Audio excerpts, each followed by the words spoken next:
Okay, Rabbi, good evening. We're going to talk tonight about the Churban Bet HaMikdash. What does that mean? We have to talk about the reasons that brought about the destruction of the Bet HaMikdash, because there's a lot to learn from there. It's a great deal of musar, ethical teaching that comes out from this. It's also very fascinating, and there's a lot to historically also to learn from this.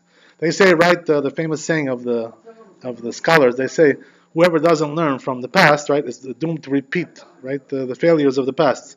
So that's why it's very important to learn, the history in order to learn the moral lessons that come out from there. That's the idea. So we see in the Masechet the Gemara Yoma, Masechet Yoma, Daftet. It says over there that the Bet Hamikdash, the Churban Bet Hamikdash, the second Bet Hamikdash, was destroyed because of Sinat Chinam, because of senseless hatred between the Jews. That's what it says, right? Sinat Chinam is what destroyed the Bet Hamikdash.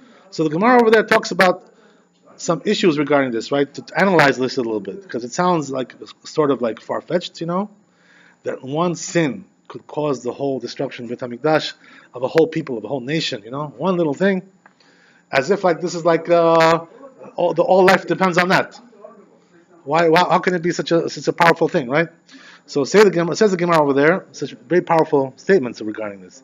They say that Sinat Chinam, we see from here one thing, right? That the first Bet HaMikdash was destroyed. The Chazal say because of different reasons. It was because of the three cardinal sins, right? Shfichut damim, avodah zarah, and also, right, the murder, right? The murder, avodah zarah, and also giloy arayot, right? Promiscuity. These three things. When we talk about promiscuity, what are we talking about? We're talking about adultery, things which are great sins, like homosexual. These things are all, a person is liable to death on them, liable to cutting off. So these are considered to be great sins. So all these three sins, they say the Chazal, cause the destruction of the first Bet HaMikdash. Right? Okay, good. Now comes the second Bet HaMikdash, and these things are not so rampant like they were then, but now one sin, right, only, Sinat Chinam, right, senseless hatred, that's all there is. So the Gemara, obviously is going to analyze this, right, to say, wait a second, we have all these three cardinal sins over there in the first Bet HaMikdash. Okay, that we understand. I mean, these are like heavy sins, the heaviest that there is. But hatred, is just something which doesn't seem so heavy. Something in your heart, doesn't even, sometimes you can't even see it. You know what I mean? It's not even noticeable sometimes. That's the idea. So how can it be that one little sin like that is compared to those three sins that can cause the destruction of the Bet HaMikdash? So the Chazal say, you see from there one thing, right? That Sinat Chinam, senseless hatred, is compared to all those three sins combined. They're equal. Can you imagine such a thing like this? That's how heavy it is. Very heavy sin, It's considered to be something which destroys the community. The fabric, the fiber is totally mutilated, right? Destroyed.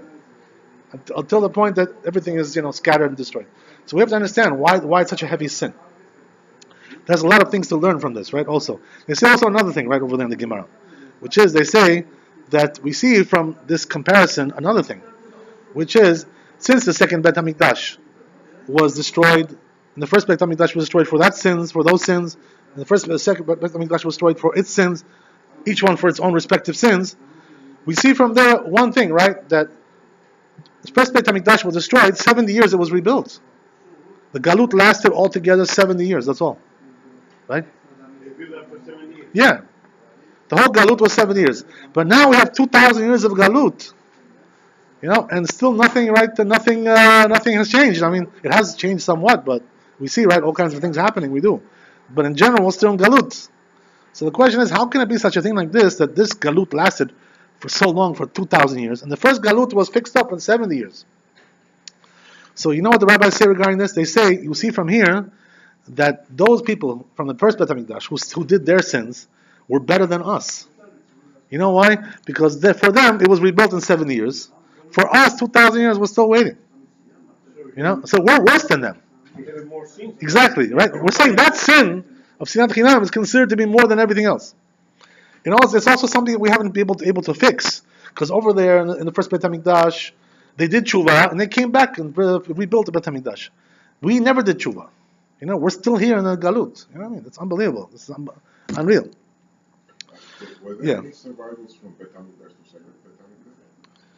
Yeah, there was. I mean, we're talking about... People that witnessed both Bet HaMikdash. Yes, there were actually. Yes, there were. Yeah, there was. They saw both of them. They say, by the way, regarding your question, they say that the ones who saw both of them, when they came back to the second Bet Hamikdash and saw the second one, they were crying. Like they couldn't even hold back their tears. You know why? Because the second one was so it was so poor. Like compared to if they were crying. They were saying this is Bet Hamikdash. You know what I mean?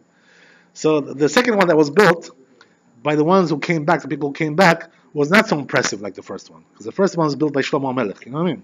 This was a big king with a big budget, you know what I mean? A lot of money. He had the big shoulders, you know what I mean? This guy. So he was able to build something very grand. The second one was like no frills kind of Bet HaMikdash, you know what I mean?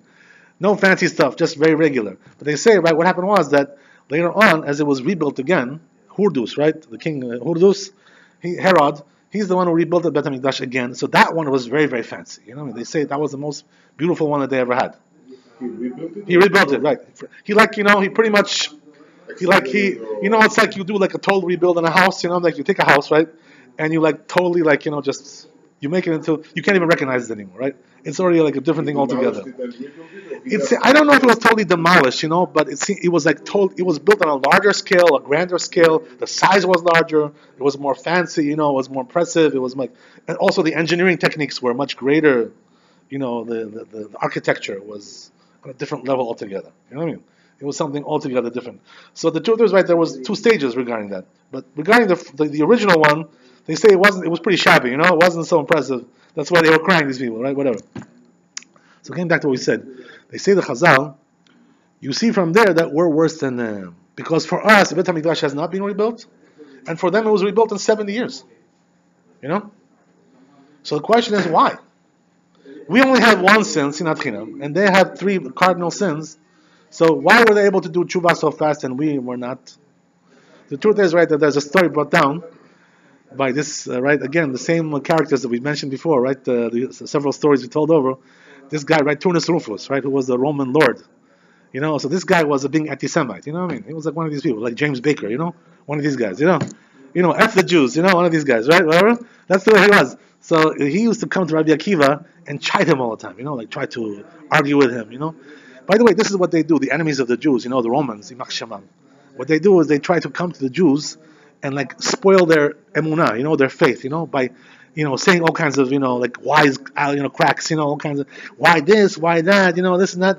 Why are they doing this? Because they want to kill our emunah, they want to destroy our emunah. So they come and try to to say all these kinds of like wise Alec remarks. This is what they do until this day, by the way. It's the same thing, These people from the Vatican, that's all they do. These people, they come and they try to say some, these chokhmot, these wise Alec things. That's what they do. When they recognize a weakness in a Jew, that he's not so knowledgeable, they try to, penetrate and destroy his emunah. Does it work usually? Yeah, it works on the weaker people, the ones who are weaker, they get them. So what happens like this, right? That now comes Turnus Rufus, right? This was his, regular thing, right? Daily activity. He will come to Rabbi Akiva and ask all these questions. So this time he comes and asks him. He says, "I don't understand." He says, "Can you tell me, Rabbi?" So he tells him, right? One thing I want you to explain to me, right? So he tells him. He says, "When it comes to the first Bet Hamikdash, I see, it was rebuilt in 70 years, right? I see the history of the Jews, right? They knew all these things, He says, but now, he says, already so much time has passed by, and you guys are still, in galut. He says, why is that? Another one of these questions, right? So Rabbi Akiva, answered him in a very honest way. He didn't beat around the bush over here, So what he told him? He said, listen, he says, when it comes to the first Bet HaMikdash, those Jews had those three cardinal sins and they fixed it up and they came back. So he says, we have Sinat Chinam. So he says, Sinat Chinam, not only that we haven't fixed up the Sinat Chinam, he says it's gotten worse as time goes. You know what I mean? So what does that mean? Rabbi Akiva tells you that as time goes along, Sinat Chinam becomes even worse and worse and worse and worse. Instead of getting better, it's going downhill, right? It's going backwards. That's the idea, right? So we see from there, Rabbatai, the comparison. There's also another question that the Gemara asks over there regarding this topic. A very piercing question it asks, right? The question is like this: that regarding I was just it slipped my mind, but as we said, right, that the Gemara asks a very piercing question over there regarding the Bet Hamikdash. I have to remember. Okay, whatever. I'll switch the topic. I'll go back to that if I remember. But as we said, right, that All right, the question I just remembered right now. The question is like this, right? Gemara asked a very good question, very piercing question, which is, in the first Bet HaMikdash, there was no Sinat Chinam, there was no senseless hatred. Only in the second Bet HaMikdash we had. So bring some sources, from the Bible that shows that also in the first Bet HaMikdash there was quite a lot of hatred.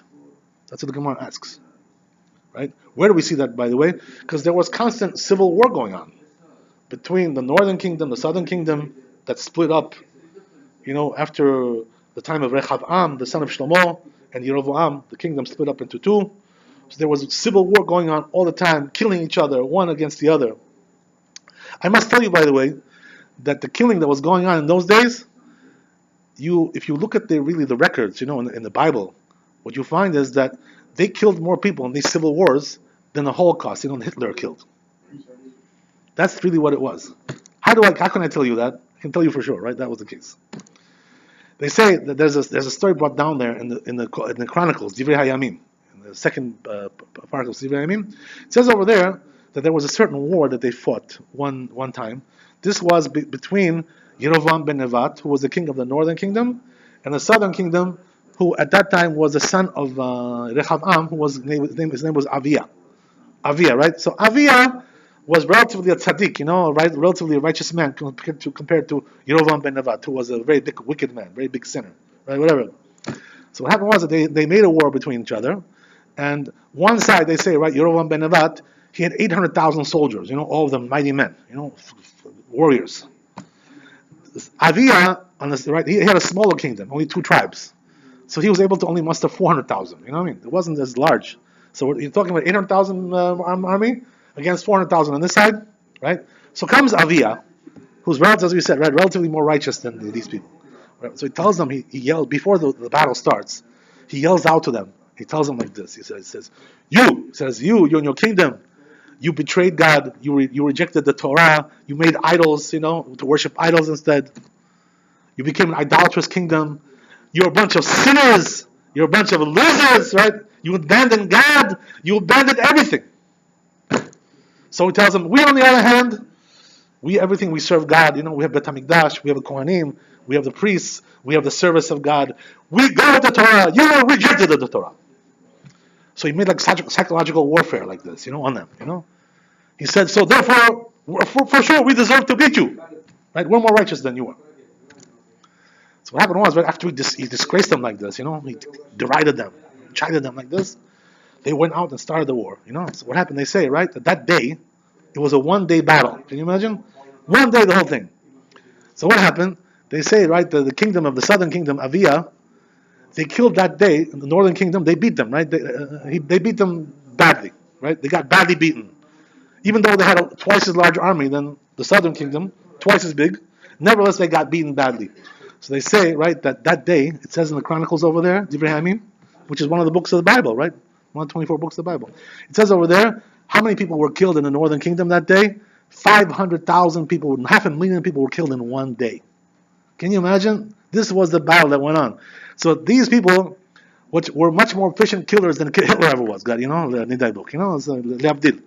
This was a war, obviously, right? This is not a Holocaust, but nevertheless, right, they were such killers. Can you imagine? They were capable of killing 500,000 people in 1 day. And we're talking about with a sword, because they had no missiles, there's tanks, okay, no nuclear weapons, all physical, killing. Hand-to-hand battle. This 500,000 people they killed. Can you imagine? They had how many wars they had? They had hundreds of wars like that. Can you imagine? So it must have been for sure. They had nobody else to fight. They had, believe me, they had also enemies from around. But what I'm saying is, right, that there was a constant civil war going on. 500,000 people in 1 day. What caused these civil wars?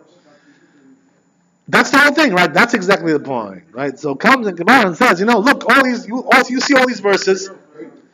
Wars going on all the time, day and night. So he says there was hatred between, there was hatred. Was it for power or?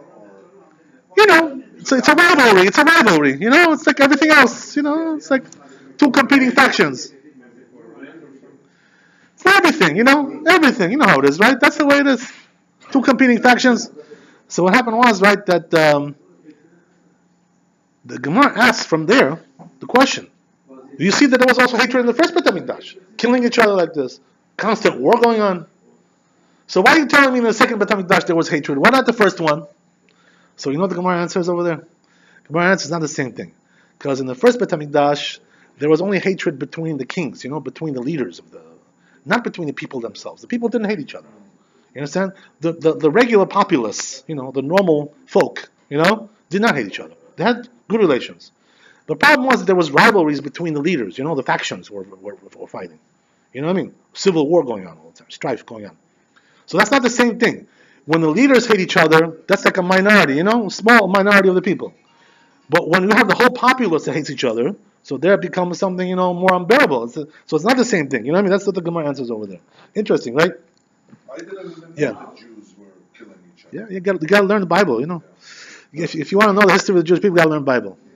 Yeah. So the second Bet HaMikdash, where was it? On the southern kingdom or the northern? It was always in Jerusalem, right? The place was always the same. And that was in the southern kingdom. That was in the southern kingdom because Northern kingdom, Kabul? they had idols. They had idolatry. They had idolatrous temples, Nobody cares about it. right? I'm sorry? Nobody cares about it. What does that mean? They're not mentioned anymore. They're mentioned, believe me, they're in the Bible, so I can't tell you. It's all over the Bible, this whole story. Everything, the whole narrative is there. Won the war. Southern kingdom?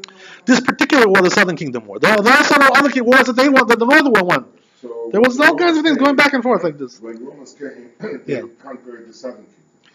No, here we're talking about two different things, right? The Romans came the second Bet HaMikdash. Here we're talking about the first Bet HaMikdash. It's two different things, right? We're talking about the second.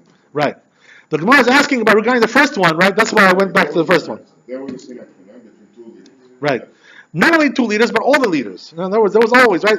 And by the way, you see from all the history of the first Bet HaMikdash, this hatred between the leaders, right? The jealousy, the strife, right? Where do we find that? Shaul hated David, right? And then Achitophel and Doeg Adomi hated David, and all these rivalries going back and forth, and Yoav ben Tzeruya, and all these factions going on, Amasa, right? Avner ben Ner, all the time, right? You had all these factions going on, the rivalries going on, right? Between the leaders, but the people, they were okay with each other. They had no problems with each other. So they were only killing each other because of the leaders, not because they hated each other. There was no hatred there. This is the difference, right? So all this story that we bring from the Talmud, it brings up obviously, right, some heavy questions about what we're talking about over here. What are we talking about? In other words, when we say the word Sinat Chinam, first of all, right, what does this mean? You have to understand what the term means. If you don't understand what the term means, you can't define it. You can't get rid of it, right? You can't combat it. You can't do nothing with it. So number one is the question is, what is Sinat Chinam? So first of all, right, what is the prohibition? Where do we find the prohibition in the Torah to hate your fellow Jew? Where do we find that? We find it in the Sefer Vayikra, right, in Leviticus. It says over there, Al tisna et achicha bilvavecha. That's what it says, right? Don't hate your brother in your heart. That's what it says, right? One basic commandment, and then it says also another thing, right? Ve'ahavta l'recha kamocha. You should love also your fellow Jew like yourself. Not only are you not allowed to hate them, but you have to also love them as well. Just as if you love yourself, you gotta love your fellow Jew, right? So that's just the opposite of what this is, right? So what does that mean? That the Torah tells you not to hate. But the question is, what case are we talking about not to hate? Which scenario are we talking about? What, you're not allowed to hate your fellow Jew in any case? In any scenario? Is that true? That's the question, right? So the Gemara answers this question, right? Where do we find the answer to the question? There's a Rashi in Masechet Shabbat. It says over there, the Rashi, that the kind of hatred which is not allowed, and the kind of hatred which is allowed. So what hatred is not allowed? That you hate your fellow Jew because of no justifiable reason. So then, what is a justifiable reason? Right? Says the Gemara in Masechet Psachim, we're talking about a person who's a sinner. If a person is a sinner, so then you're allowed to hate the Jew because he's a sinner. Besides that, you're not allowed to hate him for any other reason. What does that mean? If you have a personal issue with him, can't get along for some reason, some kind of bad chemistry, can't understand each other, miscommunication, you don't like the way he dresses, you don't like the way he talks, his accent, all these kinds of things, you don't like his attitude, you don't like his personality. This is not a reason to hate anybody, to hate any Jew, these things. So then what is? The Gemara says only because he's a sinner. Why? What does that mean? That he sins against God. So not because he did something to you, because he doesn't treat God good. That's what you should hate him for. It's the only reason you're not to hate a person. That's what Gemara says. By the way, in our generation, it's a little bit different. What does that mean? There came the Chazon Ish, right, and also other poskim as well, other rabbis, and said, in our generation, doesn't apply really so much this dictum of the Gemara. What does that mean? That most people are considered to be Tinok Shenishba. They're considered to be, right, like a Jew who was kidnapped by Goyim, and raised in the church, let's say, right, something like that. There were Jews like that, They grew up in the church. They raised them over there because they lost their parents, they were kidnapped or whatever. So they don't know anything about Judaism. All they know, they grew up as Christians. You know what I mean? They don't know nothing about that. So can you blame somebody like that because he's practicing as a Christian? You can't blame him because he doesn't know anything else. That's how he grew up, So we consider today the Jews, the Chazon Ish says, like them. What does that mean? That today, as we said, right, we mentioned this before in the former lectures, we said that today we don't see the hand of God so clearly in this world. Everything is hidden, God is hiding his face. Right? I will hide my face, God says. That's what it says, right, in the Chumash, in the end of the Chumash, Sefer Devarim. So what does that mean? Since we don't have readily miracles, and we don't see the hand of God and everything, so says the Chazon Ish, because of that, today, the Jews who are not religious, it's a mitzvah to love them anyway, even though they're sinners. What does that mean they're sinners? They don't keep Shabbat, they don't keep Kashrut, right? They don't keep all these things. They're like secular Jews, Chiloni, that's what we call them in Hebrew. Chiloni, What does that mean? That even though they're not observant, but you have to bring them close to Hashem, with love, with friendship, with camaraderie, right? With a good heart. Why is that? Because you come down on them and say all kinds of harsh things to them and hate them, they make them run away, right? So the reason is because these people don't know what they're doing.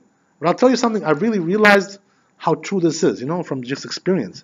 Because since I came back here, to America, I was in Israel for many years. I see the situation over here, and I talk to people, Jews. And believe me when I tell you, right, they don't know nothing. These people are like, they're so ignorant, when it comes to just basic, Jewish principles. Right, yeah, something like that, yeah. So you can't blame these people. They don't have the tools, to plug into the Jewish world. They don't have the tools for that. So our job is what? To bring them close, plug them in, but not to hate them. You know what I mean? That's the idea. So the Chazon Ish tells us that it doesn't apply so much, this idea today. There is, by the way, one exception you should know. That everybody agrees that a person like this, it's a mitzvah to hate him. Even in our times, right?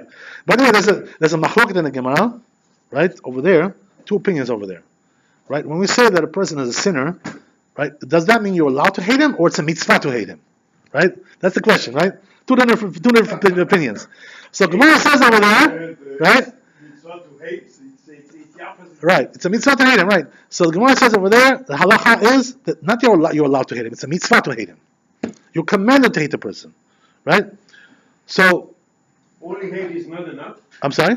Only hate is not enough. It's a mitzvah, it's like you're getting reward for that. You're getting rewarded. What does that mean? That a person, why is that? The reason is because a person who's a sinner, as we mentioned, the person is an enemy of God. He doesn't regard Hashem. He has no regard for him. I'll do whatever I want. I don't care about God. I don't care about Torah. I don't care about mitzvot. So we have to hate him because of that, because he's gamchen's et ereba, How do you hate?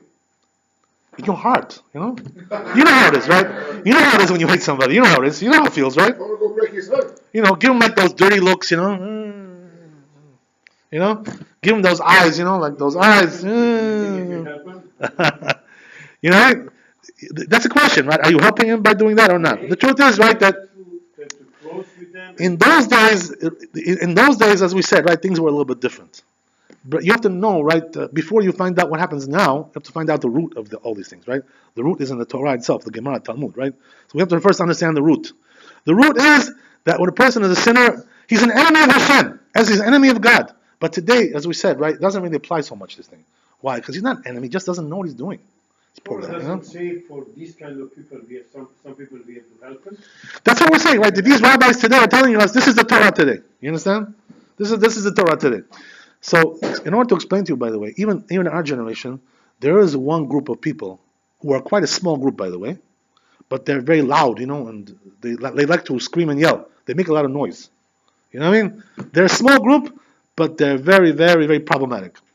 Who are this small group? They say, right, that when it comes to the group, not only that they're not religious themselves, but they are actively working to take away people from religion, take away people from Torah, you know what I mean? To divorce them from that, to take them away, to incite them against the Torah, to incite them against the Chachamim, to incite them against all the religion. Right. But we have also our version of that, in Israel. You understand? That's what I'm talking about. Because here we're talking about non-Jews, there we're talking about Jews. You know what I mean? That's our people.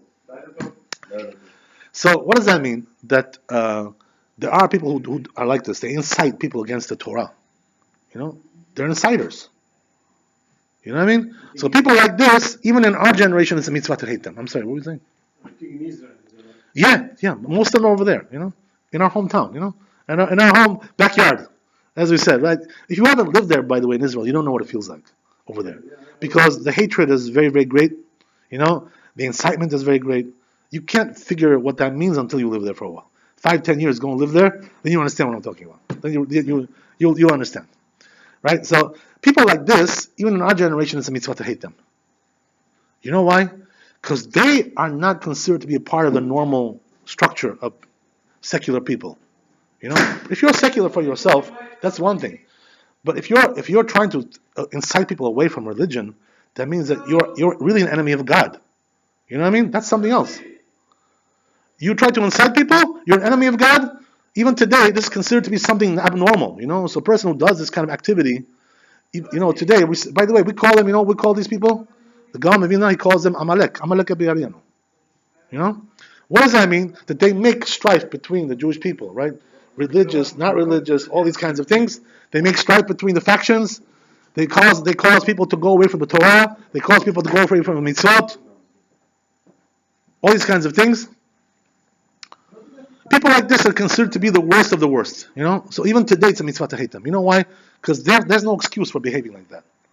You have to be an enemy of God, really, actually an enemy of God, to try to incite people. What's it to you? You have to what? You're fighting against God. You have to go and be actively, engaged against God. You're an enemy of God. You're taking away from people from religion. Trying to incite them away. So a person like that, even in our generation, by the way, right? It's a mitzvah to hate him, for sure. So we can still do the mitzvah in our generation, right? This mitzvah, hating, a bad Jew like that, right? So we can still do this mitzvah, There are people like this in Israel, right? There's today also people who are running for government. There's elections coming up, right? In 2 months. So we have people like this Lapid, over there, this Machshemo, this who's a big insider, big enemy over there. This person like this, for sure it's a mitzvah to hate him, even in our generation. But when it comes to the innocent Jews, the ones who are just, regular, run-in-the-mill, secular Jew, not religious, traditional Jew, the one who makes kiddush on Shabbat, Sari Maharan, right? Fast kiddush. Baruch atah Hashem Elokeinu melech haolam baruch hu HaGever. Yalla, pach. That's it, right? This kind of Jew, you know what I mean? You know what I'm talking about, right? That's the idea. So Jews like this, we don't hate them today. This is the idea. But nevertheless, right? The truth is that, as I told you, right, that the halacha is that a person who's really like an enemy of Hashem, even today, it's a mitzvah to hate him. This is also brought down in the Rambam. It's also brought down in Shulchan Aruch, right? Halacha, that it's a mitzvah to hate these kind of people. Even in our times, as we said. Also, to understand the issue of hatred, senseless hatred, right? So that means that what? Everything that we just mentioned, or all the other things which have nothing to do with sins. What about if a person, by the way, comes to you and does something wrong to you, like personally affronts you? So what is a person supposed to do? Personally, he did something to you. He said something wrong. He treated you wrong. Mistreated. I've been mistreated, right? Right? You've been mistreated. So what do you do if you've been mistreated? What are you supposed to do in a case like that? Should you hate the person because he mistreated you? So the truth is, right? The halacha, there's very specific guidelines in the Rambam regarding how to behave in a scenario like that. A person has to take a certain route over here, right? Somebody did something wrong to you. What you have to do is, first of all, right? The worst thing to do is to keep it in your heart, the hatred, and not to come out and say. Right? You have to communicate.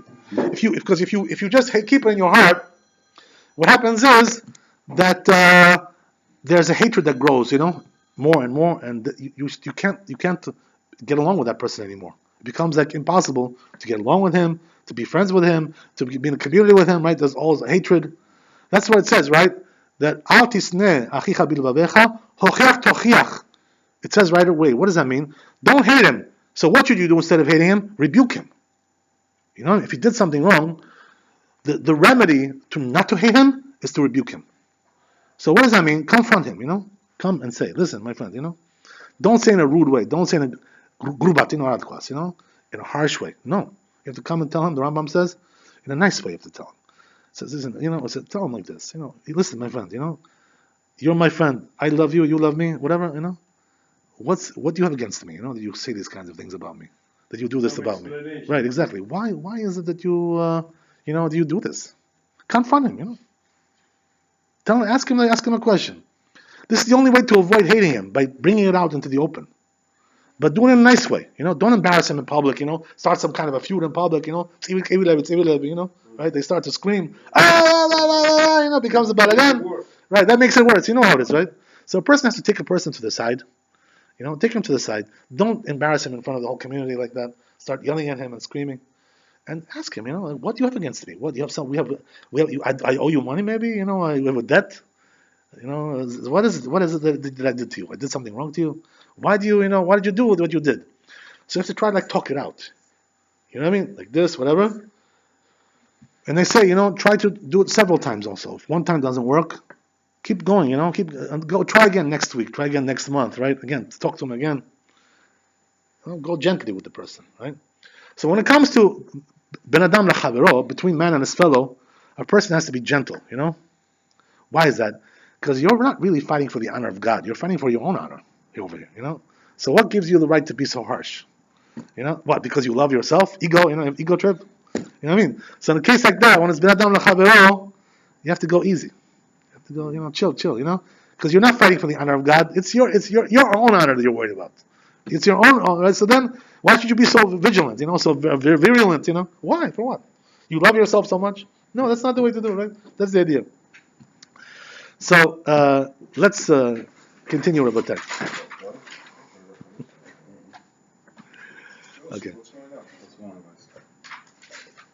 I bet you after you eat. Yossi, please. Mechila.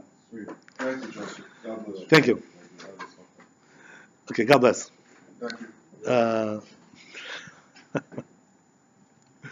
So as we said, right, this is the idea of Sinat Chinam, that a person has to be careful, very careful. There's also other things, by the way, that a person has to know.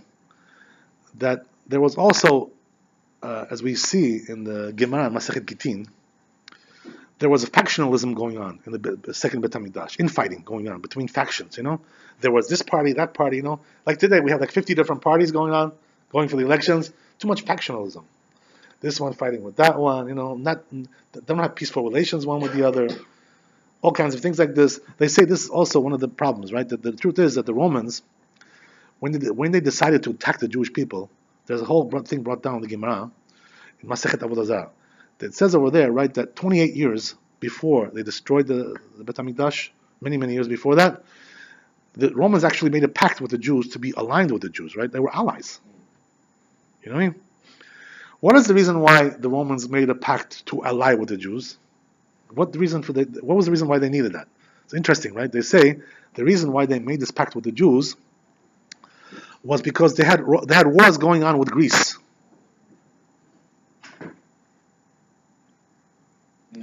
Greece and Rome were fighting with each other. Greece? Yeah. Bezinid, Okay. going one with the other, back and forth. They say, by the way, that Rome and Greece had many wars. Eventually, the Romans defeated the Greeks, right? That's what happened, right? The Greeks were the power before them, right? So they had many wars. Like we're talking about like 20, 25 wars they had, something like that. They couldn't defeat the Greeks. The Greeks were very powerful. So the Romans, you know what they said? They said the only way we can defeat the Greeks, what we'll do? We'll align with the Jews. Why? Because we'll get the power of their Kedusha, of their holiness, They believed in that. They had the Bet HaMikdash, they had the Torah, all these things, right? They said the only way we can defeat the Greeks is to align with the Jews. So what they did was they came to the Jews and they made a brit, right? They made a pact with the Jews, and then they say exactly at that time they went and defeated the Greeks. No. So that's how they subjugated, right? With the southern nation, northern nation. There was only one nation at that time. So they were united. Right, at that time there was, but not all the Jews were there, right? Most of the Jews were still in Galut. Second temple. But territory-wise, there was only one kingdom. It was one kingdom, right? Yes, yes. No question about that, right? No question about it. But there was factions going on there. Okay, You know? faction I understand. You know, that's not They that's have right. families. They're factional, you know. So what happened was, right, that the Greeks made a pact with the Romans made a pact with the Jews. They defeated the Greeks, and then what happened was that they stayed aligned with the Jews for several years, 20 years, 25 years, 28 years, whatever it was. So they say, what caused them all of a sudden to now subjugate the Jews? Why would they want to do that? You know, what was the purpose of that? So they say the truth is, right, the Romans were always looking to extend their kingdom, you know, make it bigger, right? They wanted to always swallow up other kingdoms. This was their strategy, you know? So what happened was that the Jews, they were afraid of them, you know, they didn't want to mess with the Jews. They knew the Jews were too powerful, you know, they had the holiness, they had the Kedusha, they had the Torah, they didn't want to mess with them. So then what happened, right, to change their strategy like this? You know what they say, right? What happened was that Titus, right, who was the king at that time, the Caesar, right, Titus, they say, right, that Titus wasn't a very big warrior. He wasn't In Hebrew or Titus? Which one is correct? in Hebrew we call him Titos, right? In English they say Titus, right? So what happened was that Titus, they say he wasn't a great warrior or some kind of big battle, you know, maker, you know, something like that. He wasn't a big, strong leader. Yeah, no, he wasn't. No, he wasn't. Nothing special. You know, he was he was the kind of person, you know, who used to fox his way through. You know, like the leadership. You know, cheating, lying. You know, manipulation. You know, like they do today. You know, Kamala Harris, people like this. You know, they have all kinds of things, tricks. You know, people like this, right? They all kinds of right. You know how it is, right? They manipulate their way up to the top. All kinds of tricks, right? All kinds of things like that. That's the way he was. He was a deal maker, this guy, you know, making deals with this guy, then aligning with this one, whoever he needed, right, for the moment. He would align himself, right, and weasel his way up to the top. That's what he did. He wasn't a powerful man. He was a trickster. You know, Milia, you know, fox, you know, sly fox. That's what he was. So what happened was, right, that Titus was not really a big fighter, but the reason why he decided to attack the Jews, you know why? They say the reason was because he saw that the Jews were sinning. He noticed that there was sins in the Jews. What was their sin? He saw that there was hatred between them, you know? The hatred, right. He could see that the makeup of the Jewish nation was becoming very flimsy because there was causing infighting, rivalries, things like this. So once he noticed this, Titus, right, he said, you know what, I can probably get them. Now this is the opportune time to go in, you know, and take over. And that's what he did. Little by little, they started to subjugate the Jews, right? They didn't do this in one shot, by the way. This took several years, you know, little by little.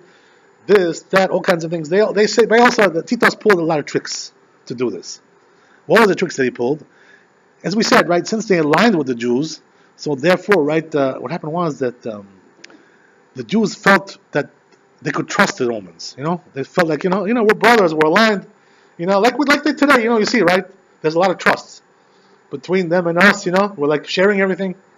Everything is being shared. Everything is, we have no secrets when it comes to, our ally, there's no secrets over there. Almost nothing.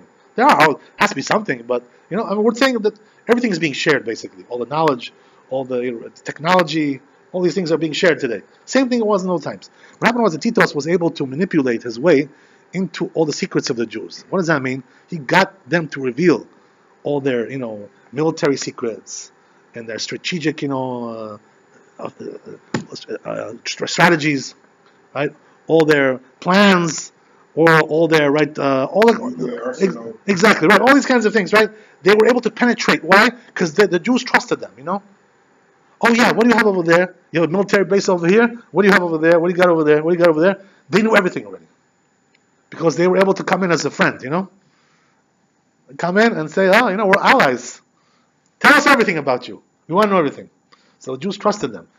That's the way that they penetrated, into the Jewish, right, the secrets and all the framework over there, all the things. And they knew what was going on in politics as well. They knew there was rivalry there going on, infighting, right? They couldn't get along. They say, by the way, that this got so bad in the second Bet HaMikdash. It got so bad that they were killing each other also. There was murders as well. Assassinations. This one assassinated this one. Rabbi, Yigal Amir. This came Bach. Well, wipe them out, right? That's the way it was. This was going on all the time. One assassinates the other. They say, by the way, right, that this was also the situation during when the Romans came actually to attack. That there was two brothers, right, that were fighting amongst them each other to see who's going to be the leader of the nation of the Jews, right? And what happened was that these two brothers had a big rivalry going on all the time fighting. So what happened was that one of them decided in order to right to win the make a victory over his brother, you know what he did? He aligned himself with the Romans. He said, go with me, you be on my side, and I'll beat the other guy. So that's what he did, right? He made an alignment with the Romans to support him, and he defeated his brother, and he ousted him, right? So then the Romans were able to come in. You know why? Because now this guy owed the Romans. You know what I mean? So the Romans said, since we supported you, now you got to give us also pay back, right? Payback day, right? That's it. This is the politics, dirty politics. What's going to happen with Magog? Well, you can imagine, it could be something very similar. These kinds of things, right? By the way, when it comes to Gog and Magog, as it's brought down, you know where we find this, by the way, in the first parak of Tehillim, right? Over there, it talks about this. It's actually the second parak, right? Parak Bet in Tehillim, it talks about that when Mashiach comes, right? What's going to be is that basically, they're going to have to accept his rule, the whole world. It's like you have to serve. It's not really talking specifically about this one or that one, right? We're talking about the concept of Mashiach as in general, you know what I mean? So it says, right, probably talking about the second one more. And actually the first one. Okay, whatever. Mashiach ben Yosef. That makes more sense. So what's going to be is, right, that the Goyim, at first, they're going to accept, right, the rule of Mashiach. They're going to say, okay, we'll accept it. But then, right, as time goes on, they're going to say to each other, get together and they say, this is ridiculous, Why is it ridiculous? Because we've been ruling over the Jews now for 2,000 years, and all of a sudden now they're going to rule over us? This is ridiculous already, It hurts their ego. They can't tolerate such a thing like that. So what happened was, right, that what's going to be is that they're going to rebel against Mashiach. They're going to say, we're not going to accept your rule. This is Gog and Magog, right? That's according to the second parak of Tehillim. Gog and Magog is that they're going to rebel against Mashiach, who's going to try to rule over them. This is the idea, right? This is Gog and Magog. This is the idea of Gog and Magog. There's a lot of things involved, by the way. I don't want to get involved with that right now. That's already a very big thing. There's a lot of complicated things going on there with Gog and Magog. A lot of issues going on there. Whatever. But it's not the time maybe to talk about that. There's a different time. But nevertheless, right, getting back to what we said, the Romans now were able to penetrate like that. And then, right, all they needed to do basically, since now the Jewish nation was very weak because of the infighting, the murders, the rivalries, all these kinds of things, he was able to conquer them without much of an effort because they already were conquered. They conquered themselves. You know what I mean? By the fighting that was going on. He didn't have to do much. He didn't have to wage a big military battle. Just had to walk in, it's like a walk-in kind of thing. Just walk in and take it. That's the way it was. This was all prepared by strategy, very sneaky strategy, very devious kind of, planning, right? That's what the Romans are, by the way, right? That's why the Gemara that says in the Gemara, right, regarding the Romans, in Hebrew, right, we call them Romaim, right? Romaim. So Gemara says, Al tikra Romaim ela Ramaim, right? Ramaim means sneaky people, right? That's why we call them Ramaim. They're sneaky. They're right, very, very sneaky, and they know how to play games, right? They know how to manipulate. You understand? This is the way they are, Until this day, by the way, we see the same thing, They know how to. They come in. What their strategy is, right? The Romans, what they do is they don't come in and militarily conquer a nation. They first change their culture, bring in their corrupted culture, pornography, all kinds of all this garbage they bring in, right? All kinds of right, the modern culture, the dirty magazines, the dirty movies. They corrupt the people first of all, right? With their dirty culture, and once they're corrupted, so then they come in and conquer them because they already conquered it to Satan. This is the idea. Hard to understand, by the way, regarding this issue of Sinat Chinam. We have to understand also one thing, right?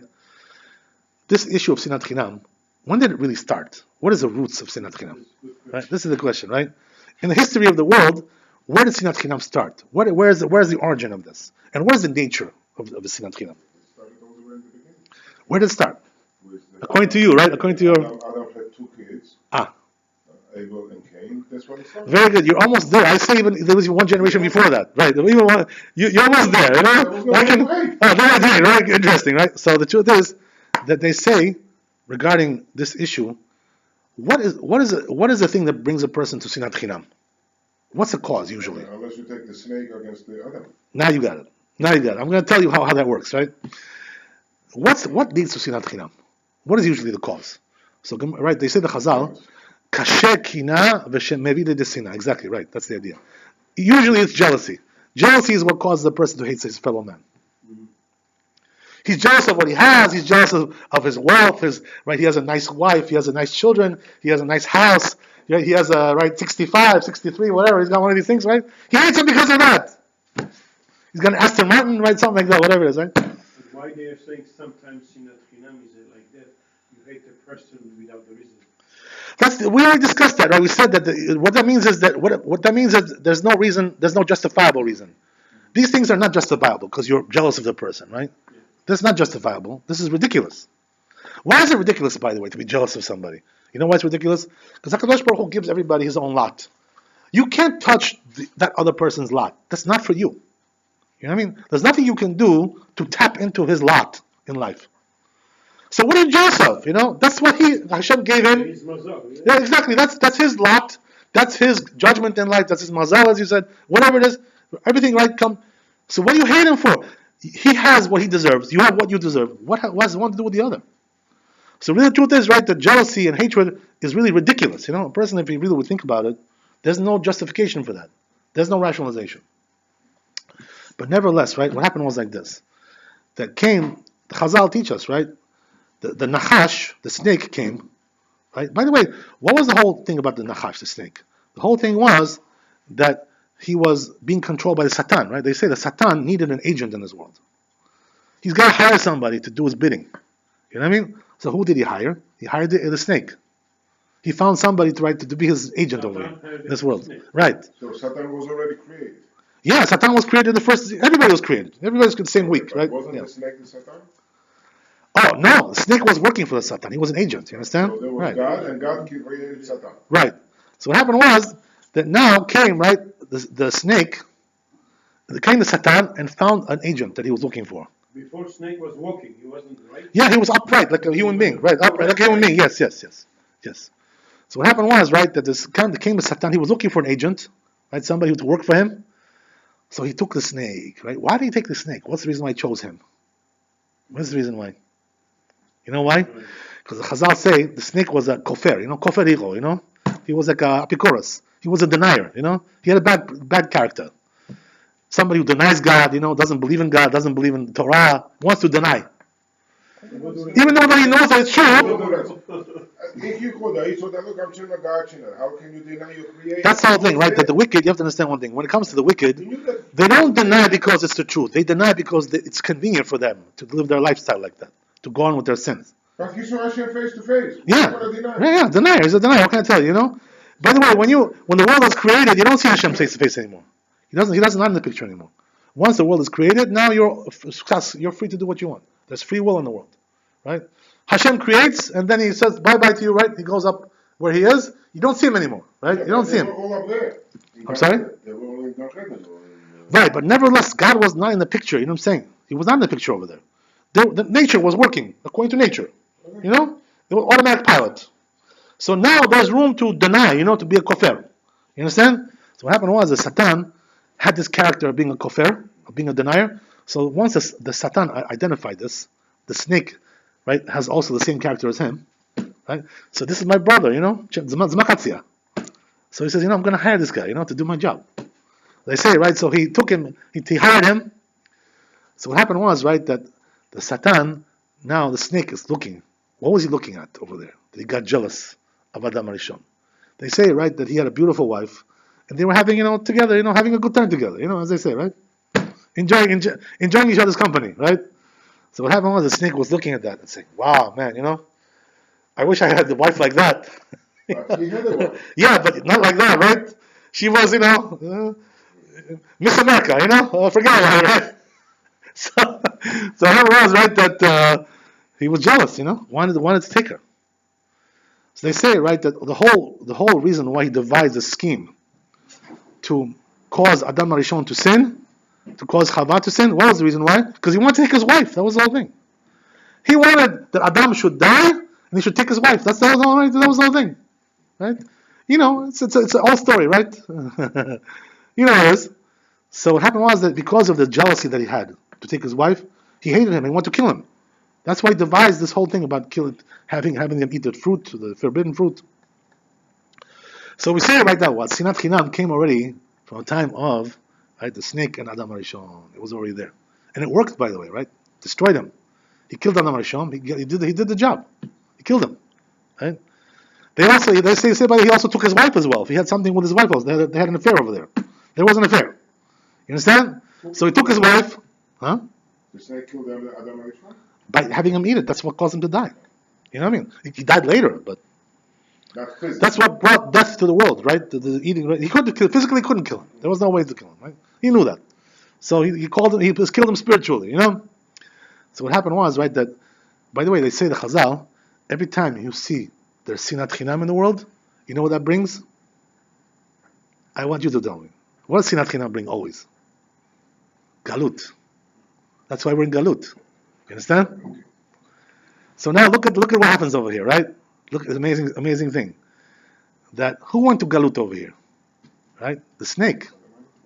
Right? They both went. Yeah, you're right. The truth is. But the snake also had to go to Galut, right? What does that mean? He banished him from human beings.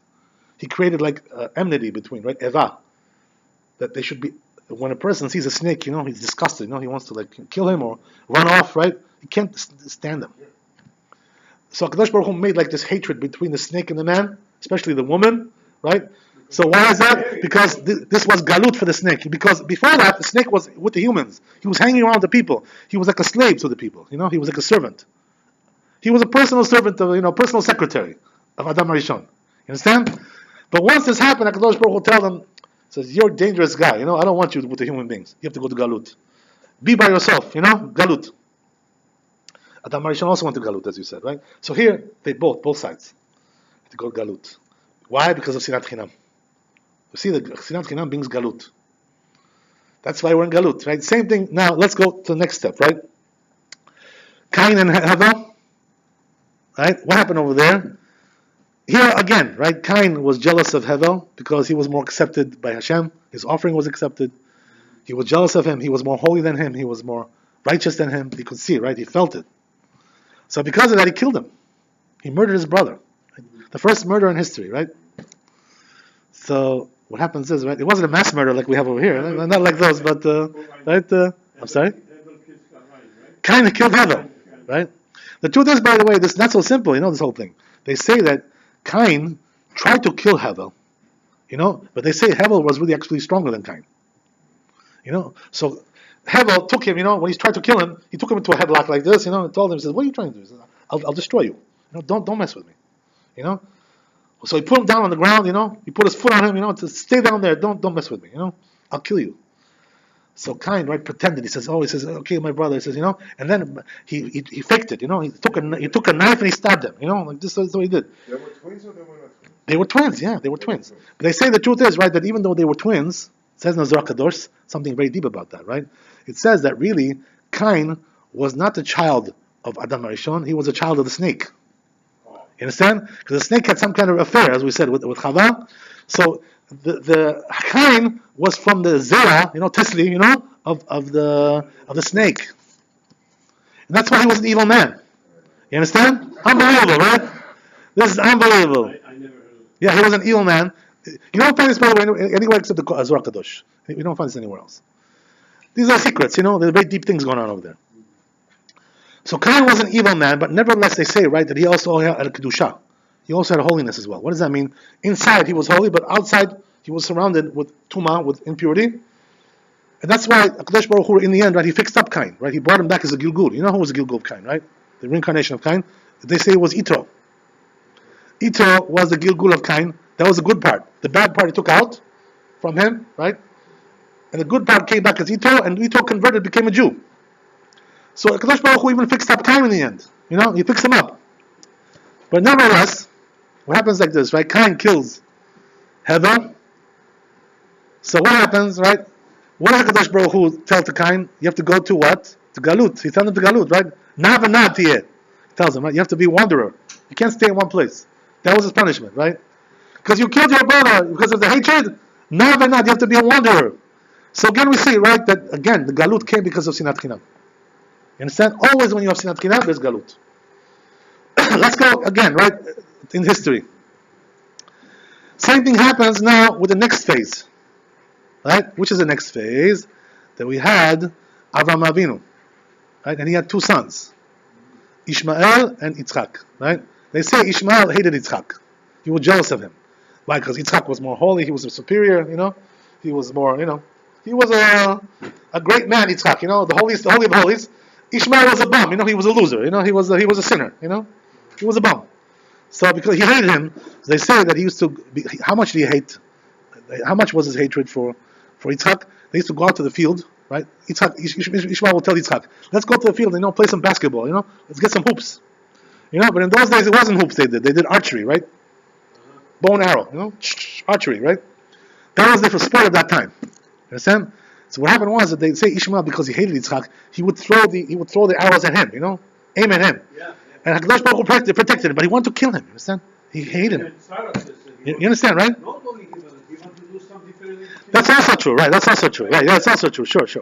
So what happened was that Ishmael, right, was hated Yitzchak, and then Sarah Imenu, right, when he saw that Ishmael was a rasha, so what did he tell Avraham Avinu? He says, "Garesh et ben ha'ama hazot," right? Kick him out. Again, he went to Galut, right? Ishmael had to go to Galut. Ishmael went to Galut. Again, right? Same thing. He never came back, by the way, to the family, right? Once he was thrown out of the family, never was allowed to come back. They say, by the way, that even though he was thrown out of the family, Avraham Avinu still loved him as a son, So therefore, once in a while, he used to go and visit him where he lived, in Arabia somewhere, or Gaddos, right? Somewhere, right? Saudi Arabia. He went over there to visit him. He used to go once in a while to visit him over there. Why? Because he wanted to see, if he's doing okay. He's a tzaddik, he's trying to do tshuva. Teshuvah is double on this, whatever. In the end of this, they say he did tshuva, by the way. Ishmael, he did tshuva. Right? Before he died, he became a tzaddik.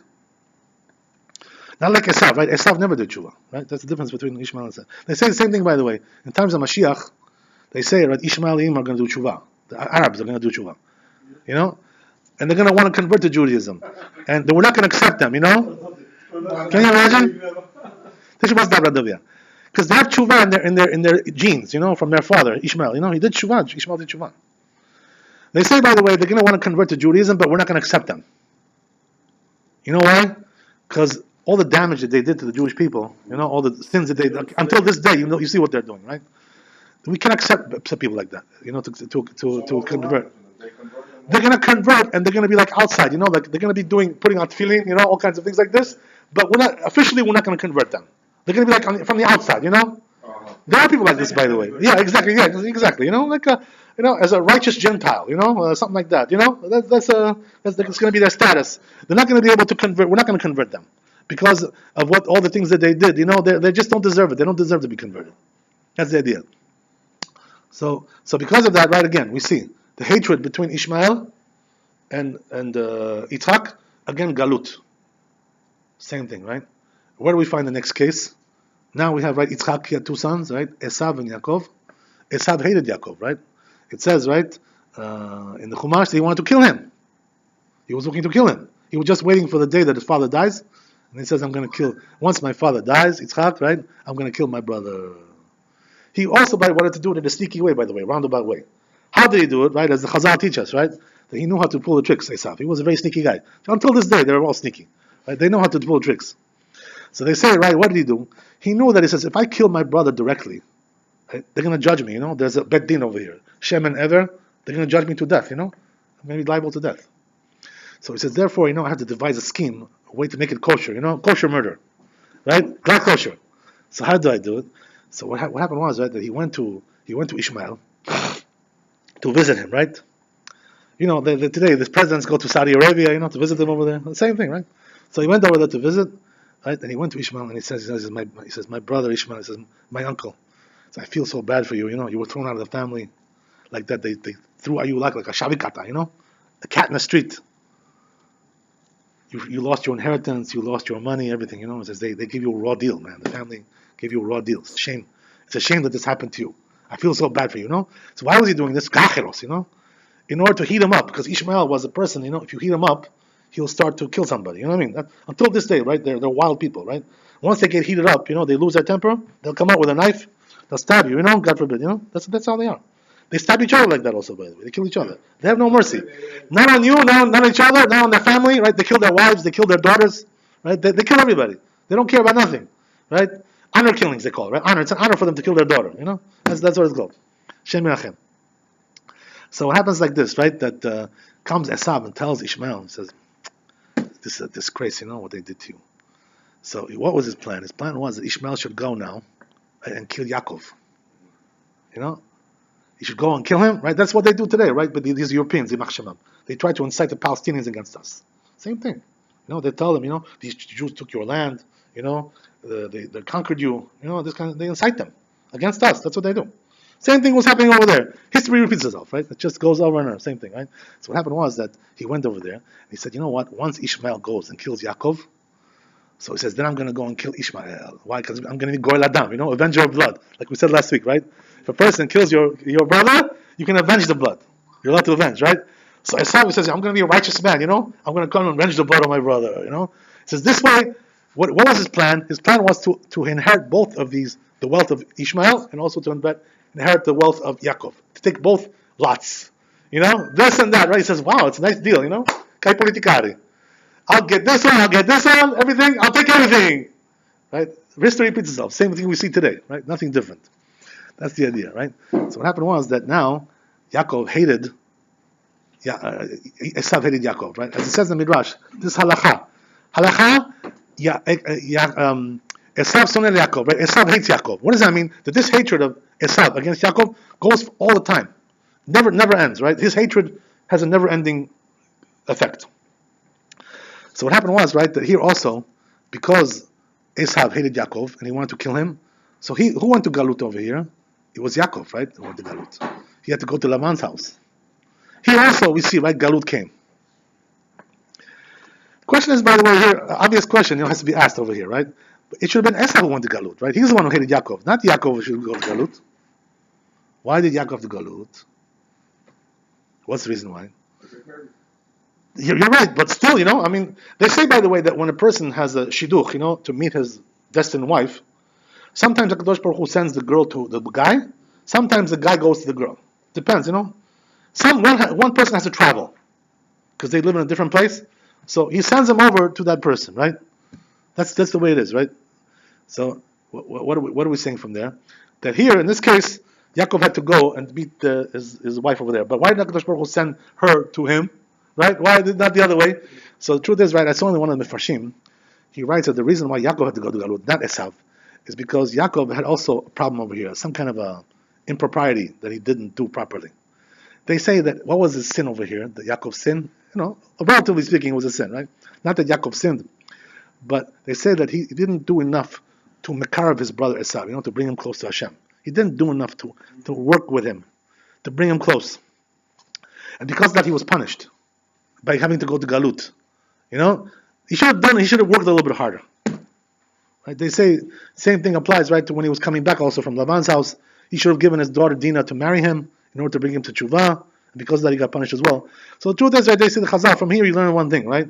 That a person, if he has a brother, a family member, you know, he should try to bring him to Tshuva. Don't just leave him alone and say, oh, you know, Hashem Yazor, you know, God should help him, you know. What God? You help him. You thank God to help him. You know, you have to also do your part. If you can do something to bring your brother close, your brother, your nephew, your uncle, your father, your grandfather, whoever it is, right? Your cousins, your neighbors, you have to go and do something, you know. Try to help people, you know. This is what we came to the world for, not only for ourselves. We also came to take the others as well with us. They say, by the way, Rabotai, also another interesting. Same thing, by the way, when it comes to the Yosef, right, and the brothers, they hated him. Yeah, Galut, exactly. They both went to Galut, right? The reason they were Jealousy. They were jealous of him, right? Because of the dreams, because of the coat. They had the coat, special coat, all these things. He was appointed to be the leader of the family by Yaakov. They were jealous of him. So again, we see Galut came from there.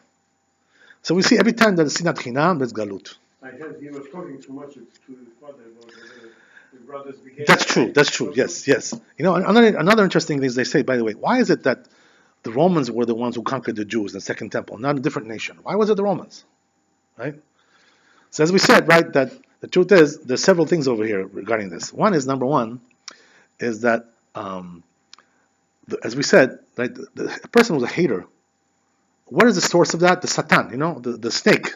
He's considered to take that part. In other words, when you hate your fellow man, you become also like working by the Satan. You become his work agent as well. In other words, the nature of Satan, of the snake, is to hate. If you take on this nature, you're becoming a part of that army, the hatred army. So the truth is, right, as we know, that Esav, who was his heavenly prince? The Satan was, right? Satan is the heavenly prince of Esav, right? They are the people of Satan. So therefore, what does that mean? That they are the biggest haters, right? As we see, right? Where do we live today, right? How much hatred is there we have in this country? They hate each other with a passion, They make a life out of it. It's a career. They make a career out of hating each other. You know how it is, right? The hatred is the shootings, the mass shootings going on. The political, rivalries. Seeking dirt for your fellow. Finding dirt on him. To disgrace him in public. They have no shame. They have no limits. They're a nation which lives on hatred. The Romans, you understand? Until this day, you see, right? So what happens is like this, right? The Jewish people are supposed to be just the opposite, right? They have to love your fellow Jew. So what happens is that when the Jewish people adopt the nature of Esav by hating your fellow man, so what happens is, right? They say that usually what happens is that when the Jews have a certain sin, so the nation that conquers them, you know why it's that nation? Because they have the same sin. They have the same nature. That is that sin. So since they're doing the sin, which is characterized by that nation, so comes that nation which has the same character and conquers them. This is the punishment. You understand? So therefore, the reason why the Romans conquered the Jews in the Second Temple is because they were the biggest haters. And the Jews had also hatred. So therefore, right, it was fitting that they should be conquered by a nation of haters. That's the idea, right? That's the reason why. The Romans are the biggest haters. Nobody liked them, right? The number one haters in the world. They hate each other. They hate other nations. They hate the Jews. They hate everybody. That's the way it is. Jealousy, that jealousy that they have. Right? All kinds of things. Yeah, it's true. Even though this country, by the way, is relatively better, because this country was founded on more sound principles. For more serious. But when it comes to Europe, right, over there, situation. This country was a rebellion against Europe, so they're more righteous than the Europeans. That's what they said. They're better. You can't, but still, the character of hatred is alive and kicking right over here, right, big time, right. You see how deep the hatred is. They say, by the way, that this is actually a good thing for the Jews, that there's such hatred over here in this country. You know why? Why is that? Can you guess why? Because if they're too busy hating each other, they have no time to hate us. You understand? If they didn't have this rivalry between each other, they'll come against us. Because they hate us more than they hate anything else. Same thing happens in Arab countries. Right? Exactly. Since they have rivalry with each other, they don't have time to hate us, to conspire against the Jewish people. They're too busy. HaKadosh Baruch Hu keeps them busy, you understand? That's the idea. As long as they hate each other, they don't have time for us. This is the reason why. So therefore they say, Rabbi, in order to remedy this problem of Sinat Chinam, what is really the best way? Since the Sinat Chinam means that what? It's unjustified hatred without a justifiable reason. They say in order to fix this, right, the only way to fix it is to bring Ahavat Chinam, right? Loving a person with no reason, for no reason, even though he doesn't deserve it so much. Loving your fellow Jew, even though he's not really so righteous, he's not really so religious, he's very cheesy, guy, very shaky, doesn't know much, doesn't do much, right? But nevertheless, since you love him, just because he's your brother, he's your Jew. So the tikkun is to make right. This is the tikkun for Sinat Chinam, just the opposite, right? Of the opposite extreme of this side, you have to go to all to the other extreme. That's what the Rambam says, by the way. If a person wants to fix a bad character trait that he has, what does he have to do? Go to the other extreme for a while. If he's on one extreme, right? Let's say he's very cheap, like a very frugal person. So go to exactly. Start going to the other side. Give a lot of tzedakah. Do a lot of tzedakah. More than enough. To accustom yourself to go to the other side. And then once you accustom yourself, go to the middle. But you have to go in order to change a bad trait. You have to go all the way to the other extreme sometimes. Also, there's a person is lazy, doesn't like to get up in the morning, right? He's a lazy guy, right? So what should you do, right? Go to the other extreme, get up very early, like an army sergeant, 5 o'clock, drill, get up very, very early, go to the other extreme. That's what you have to do. The Rambam says always have to go to the other extreme. By the way, I want to tell you that even though the Talmud says that the cause of the Sinat Chinam was the cause of the Second Temple's destruction, the Zohar Kadosh has a different reason, right? What does it say in the Zohar Kadosh? This is according to the Kabbalah, right? It says because of Bitul Torah. What does that mean? Bitul Torah means that not learning Torah, right? You have free time and you're wasting time, doing nonsense, watching movies, cable TV, all kinds of garbage, right? Going to these places, hanging around, shooting the breeze, drinking some, tequilas, whatever, what is that business, You have free time, go and learn Torah. What about Fox News?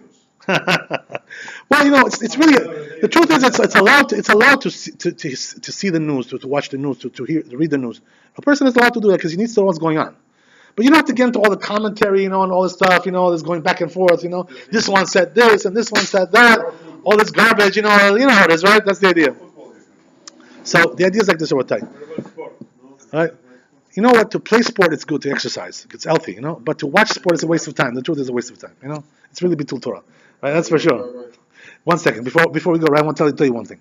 So we'll give you time. Don't worry, we'll give you a chance to voice your.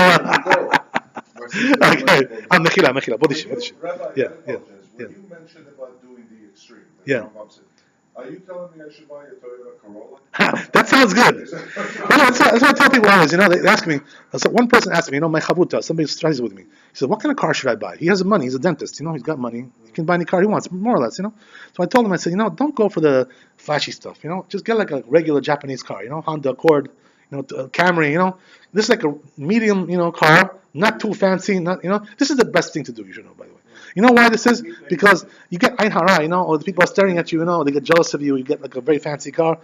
It's not really, so I mean, it's allowed to do. You're allowed to buy whatever you want. What I'm saying is, in terms of the best advice, is to buy just something like very normal. It's like regular, not too fancy and not junky either. You know what I mean? Something in the middle. This is the idea. Don't go too crazy. Don't go overboard. You don't need that. Just you're being too fancy. Too whatever. So I want to tell you, right, Rabbi, that when it comes to this issue of bitul Torah, I want to ask you a question, right? What is bitul Torah? That person is skipping time of Torah. What does it have to do with Sinat Chinam? Because the truth is, right, the Gaon of Vilna says that the Kabbalah and the Gemara and the Talmud are really the same thing, just like two sides of one coin. Two different sides. It's really one Torah. So the question is, what does it have to do one with the other, right? Sinat Chinam with bitul Torah, with not learning Torah when you have time to learn Torah. What does one have to do with the other? What's connection? There has to be something there. So you know what the connection is? The connection is like this, right? That Sinat Chinam is something which is in the mind. It's not something which is physically, we do something. So therefore, right, exactly. When a person is, batlan, usakmuri, you know what I mean? He's not using his mind to learn Torah, so he has free time to learn, hate people, get into rivalries, to hate this guy, to think about these things, How does it you have time to think about these things? How this guy, you have time to think about these people? For what? What does it help you? You should be busy learning Torah all this time. That's the idea, you know what I mean? So when a person is usakmuri, he gets sinat chinam, he gets hatred in his. That's what brings it in. All right, we'll finish with this, right? You guys got to go, right? There's a story like this, right? Brought down. There was one boy who was learning yeshiva, they say, right? And what happened was that they heard, right, that he did some sin with a girl. He won some with them. Some katan ikaifa katan. Ikaifa. So what happened was that the Rosh Yeshiva heard about this. Can you imagine? Yeah. So he calls him into the office, right? The principal, He calls him in. He says, my son, I heard that this kind of rumors going around. You did this with some girl. So he says, the truth is, he tells him like this. He says, I can understand, a person would do that. That I can understand. It's natural, it's in the human nature.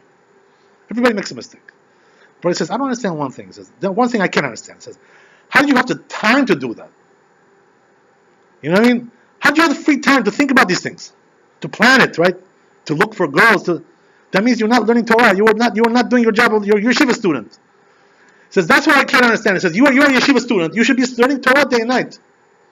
You have the time to go and look for girls. That means that you are. That's the reason. When it comes to doing a sin with a woman, it's human nature. It can happen to anybody. But when it comes to having the time to do these things, that means that you're batlan, that's why that I can't forgive you for. I can't forgive you for that. I can forgive you to doing the act, but not because you're wasting your time doing nonsense in your life. You're a yeshiva student. Shame, it's a shame. That's the idea about that. So the truth is, right, that all the evils are caused by this, of bitul Torah. And this is why it's considered to be like such a big sin. The person doesn't use his time for Torah. Because when you don't use your time for Torah, it gets you into trouble, This is what happens. You have free time on your hands. You see over there. You see over there.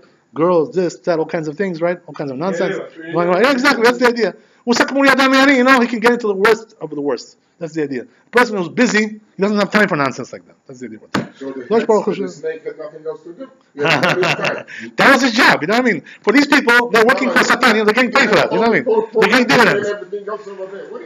HaKadosh Baruch Hu should help us, Bezat Hashem, to rebuild the Bet HaMikdash with Abat Chinam, and also with learning Torah when you have free time. Learn Torah, don't waste your time. Baruch Adonai Le'olam, Amen, Amen, Chazak u'Baruch. Thanks for coming. God bless.